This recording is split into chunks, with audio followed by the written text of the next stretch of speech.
Hello class, and welcome to pre-calculus this year at St. Augustine's. I'm sorry that I am not able to be with you these first 2 weeks, but I will be very excited to see you when I return for a class on September 25th. So we are beginning on section 1.3 in your textbook. I hope that you all were able to procure your textbook. As I go through these videos, you should have your book in front of you. All right, we begin with a couple of review topics from Algebra 2. The first one is how to graph a line from slope-intercept form. You remember, if you have an equation, y equals mx plus b, b is the y-intercept. That's where you begin. B is where you begin. And the slope m is the rise over the run. So from B, you count the rise over the run. So for instance, if the slope was 2, you would say that would be 2 over 1. And then 2 points determine a line. So this first term that you need to remember is a slope-intercept form of the equation of a line. We remember that if we have lines x equal a number, x equals a number is a vertical line, and y equals a number is a horizontal line. We also want to review positive slopes versus negative slopes. So do give this a quick read through, and here are a couple of examples that they walk you through, and it's a review, so I'm going to skip over it.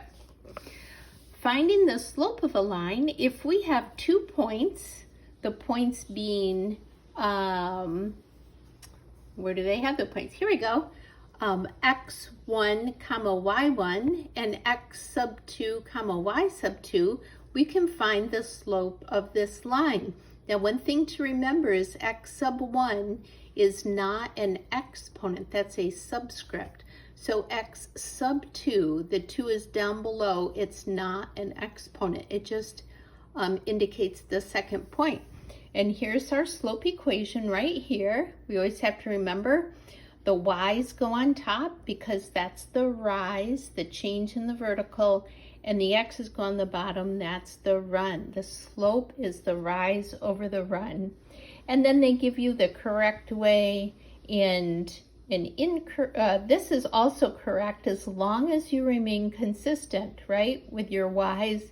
If the 1's come first, then the 2's both come second. If the 2's come first, then the 1's come second. These will both give you the same slope. I recommend you try it. But don't put the y2 first and then the x sub 1 first, right? That's a very common problem. The other common problem is switching and putting the x's on top. All right, so here on example 2 are several examples here of how to find the slope through those 2 points.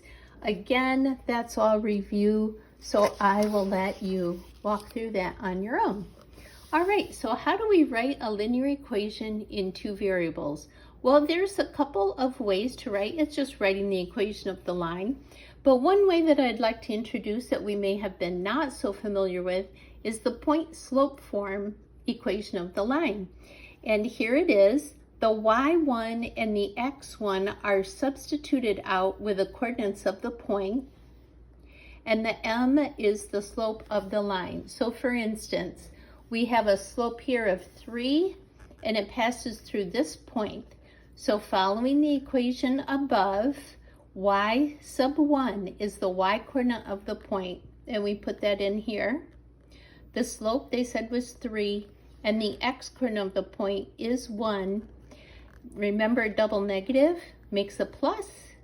We can distribute and then subtract 2 from both sides, and we converted from slope-intercept form right here to, from point slope form right here to slope-intercept form. Sometimes you can leave it in the point slope form, and that's the best, right? Then you don't have to go through those second steps. Again, a couple other notes here that I would recommend looking over real briefly.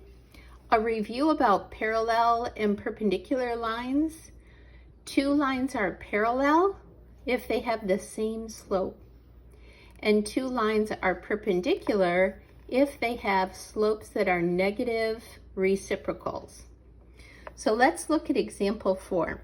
Find the slope-intercept form of the equations of the lines that pass through the point, so you have the point, and are parallel to and perpendicular to this line.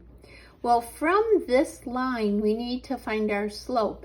I don't know what the slope of this line is because it is not in slope-intercept form. So we need to solve this for y. So here we go. We subtract 2x from both sides and we put it first because we're trying to get to y equals mx plus b. Then we divide both sides by a -3. And now we have y equals mx plus b. All right, we want to write the equation of a line that goes through this point and is parallel to this line. Well, here's a hint. This guy right here is garbage. He means nothing to us. The only thing that we need from that line is the slope of 2/3. So to write the equation of the line, we need the slope and we need the point, and we pop that right in point slope form. Simplify. Do you see here? They multiplied both sides by 3. You don't have to do that. You could leave that as 2/3 over here. Double negative makes a positive. Distributed. See, they end up dividing by 3. I probably would not have multiplied the 3 over there. Anywho, we end up with this. This is the equation of the line that was parallel to the given line and through the point 2, -1. Now part B, we want to go perpendicular. All right, here's our slope. Perpendicular means the negative, so we have to negate it. It is positive, so we make it a negative. And reciprocal, that means flip. So the slope now that we're using is -3/2. We put in the same point and work it out. And here would be the equation of the line that has a perpendicular slope and goes through that point. All right, I would recommend that going through that, making sure that you understand everything that's going on there. All right, let's turn the page and talk about applications.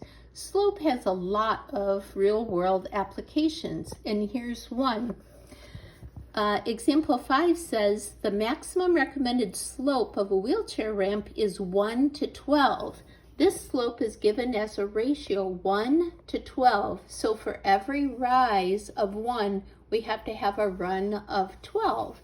And that's because people in a wheelchair, that would be hard to go up a ramp if it were too steep, right?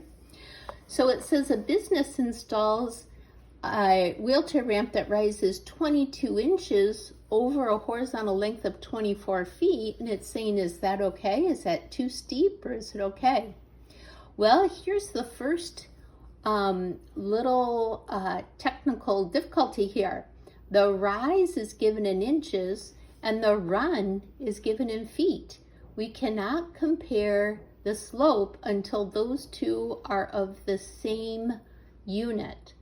So instead of dividing this by 12 to make that feet, because we get a fraction, we're going to multiply 24 feet by 12 to find out how many inches there are. So 12 times 24 is equal to 288 inches. So that means we have a rise or vertical change of 22 and a run of 288. See how they're both inches? Those inches actually now can cancel out. Now, if we're looking at 22 over 288 and we're trying to compare it to 112, that's a little tricky.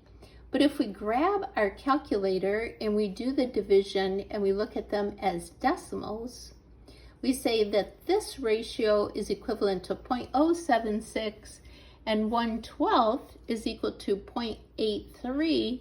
And we say, is this too big? Is this bigger than this? And the answer is no. So the ramp is not too steep. So make sure when you're looking at word problems with units that you've got the same units there.